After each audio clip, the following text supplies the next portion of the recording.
capítulo 5, Dewey discute a natureza da liberdade.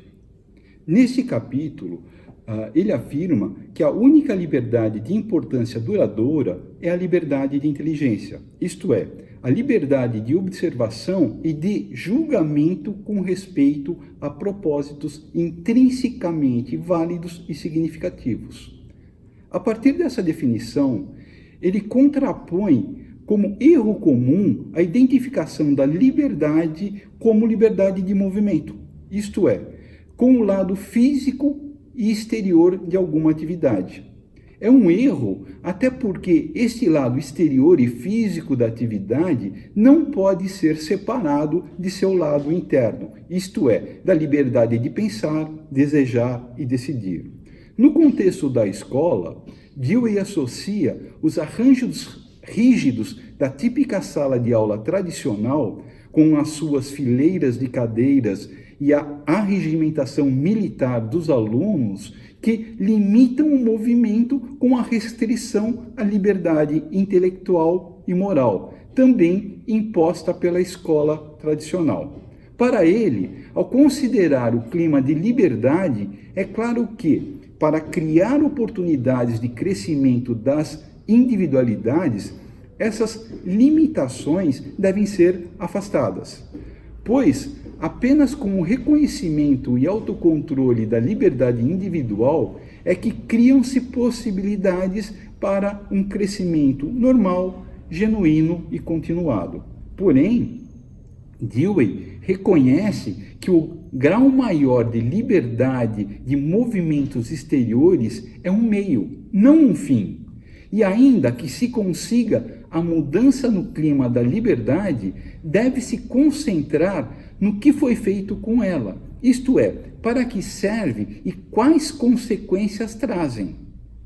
Com o aumento da liberdade física ou exterior, o professor passa realmente a conhecer os estudantes, pois o silêncio, a imobilidade e a obediência forçados criam uma uniformidade artificial que impede o aluno de revelar sua real natureza.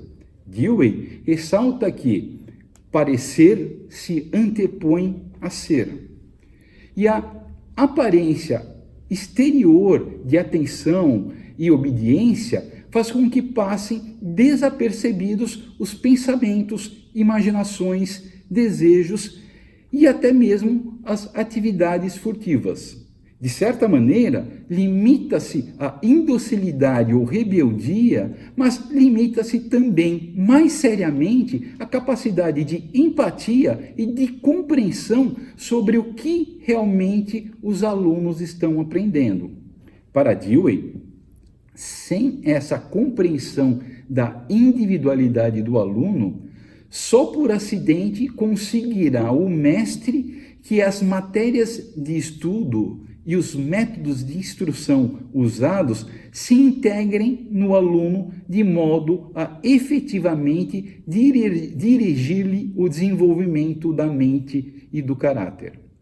E é feita mais uma crítica à escola tradicional, que promove um verdadeiro círculo vicioso e nada virtuoso. Nas palavras de Dewey, a uniformidade mecânica do ensino e dos métodos cria uma espécie de uniformidade imóvel, que, por sua vez, tende a perpetuar a uniformidade das preleções e lições, enquanto, por trás dessa imposta uniformidade, vagueiam por caminhos desordenados e mais ou menos proibidas as tendências individuais.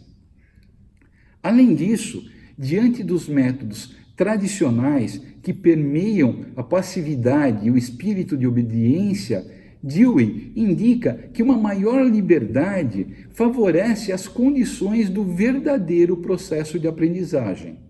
Para ele, o fato da escola tradicional erigir o silêncio como uma de suas primeiras virtudes comprova o seu caráter não social. Ainda que no caso de intensa atividade intelectual, em que a própria concentração do indivíduo compele a ausência de movimentos de atividade física, a capacidade de reflexão, que para ser genuína exige períodos de quietude, será por si só aprendida ao longo do tempo e de forma prazerosa.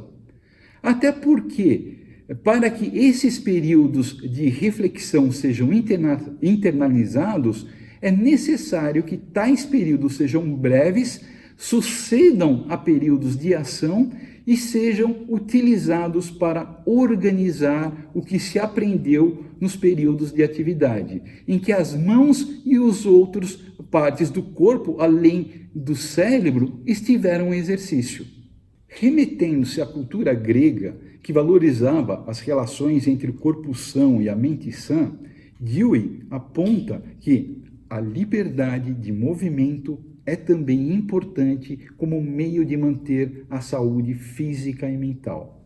Para ele, a liberdade é sempre um meio para a liberdade de julgamento e para se poder pôr em execução os propósitos tomados. Porém, além de decrescer naturalmente com a maturidade, a quantidade de liberdade física necessária varia de indivíduo para indivíduo.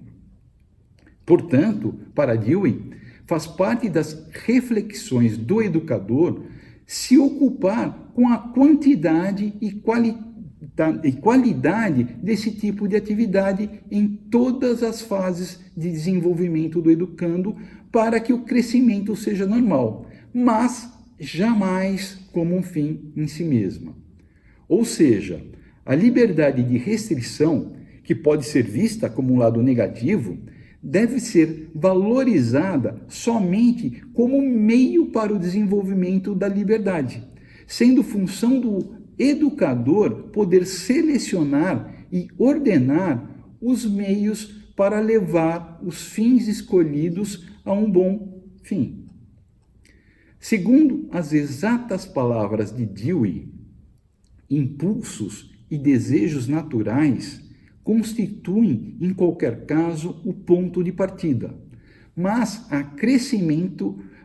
não há crescimento intelectual sem reconstrução, sem que, de algum modo, a forma em que se manifestem de início esses desejos e impulsos e sejam revistos e refeitos.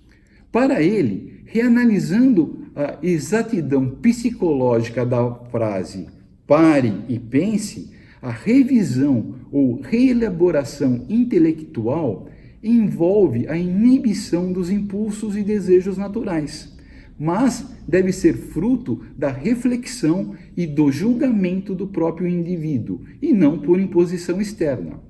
Dewey afirma que pensar é, com efeito, parar a primeira manifestação do impulso e buscar pô-lo em conexão com outras tendências possíveis de ação, de modo a se formar plano mais compreensível e coerente de ação. Dewey continua as suas reflexões sobre o pensar e emenda: é adiar-se à ação imediata, enquanto a reflexão que efetua o domínio interno do impulso. Assim, a aprendizagem se produz no fluxo do bater do coração da reflexão, que é o resultado da união da observação com a memória. Ressalto agora o aspecto de domínio interno do impulso, que não é nada além do que autodomínio, ou seja, o domínio de si mesmo. Porém, para Dewey, ainda que a simples supressão do controle ou domínio externo não constitua uma garantia para a formação da capacidade de autonomia, a finalidade ideal da educação seria justamente seu modo como ocorre a formação. Para ele, que ressalta que os impulsos e desejos não são ordenados pela inteligência, mas fruto de circunstâncias acidentais, pode ser antes uma perda que um ganho escapar ao controle de uma outra pessoa, apenas para ter a sua conduta ditada pelas imediatas veleidades e caprichos, isto é, à mercê de impulsos para cuja formação não contribuiu o julgamento inteligente.